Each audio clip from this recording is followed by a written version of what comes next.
Hi, this is Max King from maxpokersecrets.com, and in this video I'm going to be discussing a very strong and effective pot limit Omaha strategy. This is for PLO high games. It's not for PLO high low, but you could think of modifying it and using it for that also. And here my first point is you have to be deep. Sit, you should have at least 200 big blinds because the game is having very high variance. So what is going to happen? The stacks are going to move around a lot. The mid stack and short stack guys, if they get busted and cannot rebuy in, then they are not going. They may have to walk out empty-handed. So if you're having 200 big blinds deep, say you donate 50 big blinds, you lose on some bad beats, maybe like 75 big blinds, but slowly you will see, that if you play this very strong game, it will all come back to you. So you sit deep, have several binds behind if you like, and then another thing is what happens is these pot sized bets multiply very quickly. Someone is sitting with aces. It's very easy to get aces in pot limit Omaha. He makes a pot sized bet. Another is having a very strong hand like pocket kings and double suited with straight draw possibility like 10 jack. So he also makes a pot size bet, and some player gets caught in between. Someone is holding 5 6 7 8, so he thought, okay, let me also try my luck. So so all three move all in, and in that situation, like, nothing is guaranteed. You cannot say that aces guy will win, kings guy will win, or that Broadway straight player is going to win, or 5 6 7 8 person is going to win. So the equities are going to run very closely. So if you have this Equilab software, so you can simulate that, and you will find not much difference in equities. Okay, maybe aces may have something like 38% equity, and pocket kings may have something like 30, but even 5 6 7 8 would also have something like 22 or 25% equity. So, how do you make money in such kind of a scenario? You are going to make money when someone is going to push all in with 0% equity on the river. For example, he's having king high flush and you are having ace high flush. So that is where you are going to make money in the long run. Okay, you have the top full house. Say you have pocket aces, and there is ace king 5 on the board. Another is having pocket kings.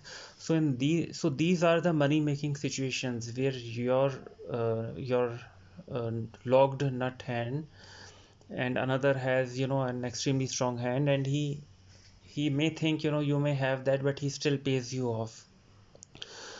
So those are the situations. If you think you can keep moving in and out of pots with non-strong hands, and realize profit in the long run, that's not going to happen because the rake is extremely high.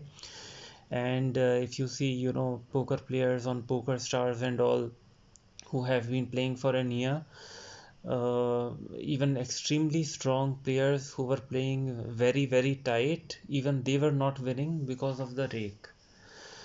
And the third point is do not call pot size bet on draws. Okay, so this is very simple. So on the flop you have a draw, and another is spotting. So what happens generally is that by the river, these pot size bets will cause you to go kind of all in, and that's like taking a big risk. And you do not want to take major risks, you have to control variance. So controlling variance is the number one thing that you have to do. So the fourth point is play a very tight nutted passive game.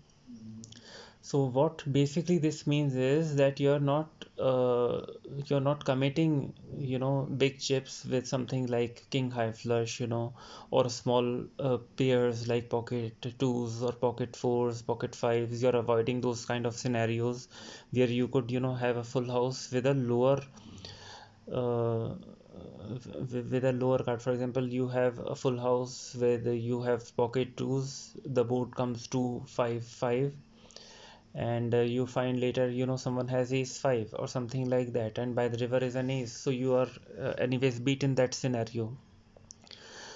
So by nutted I mean, top flushes like ace high flushes, big pocket pairs you just see on the flop if you hit, and top level draws. For example, board is 5 6 7 rainbow, then you have say 8 9 10, so that's a kind of nutted situation. But still you have to be cautious on the turn. If the board has paired up, then you will have to make the fold if opponent is, acting aggressive. So the fifth point is, when holding nuts, extract max value on river, as nuts on flop a large percentage of time are beaten by the river. Yeah, so this I have already told you.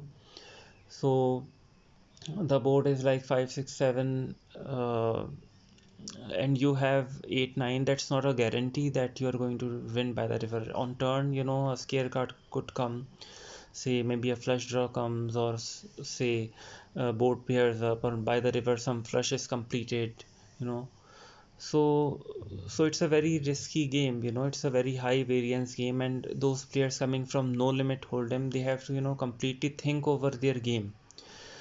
So I guess I will stop here, and do reach out to my website maxpokersecrets.com. Do visit it, and I'm actually in the process of updating it a little bit. And do put in comments like if you know some great poker strategy for Pot Limit Omaha. So I guess I'll that's it for the video. Thanks a lot for watching.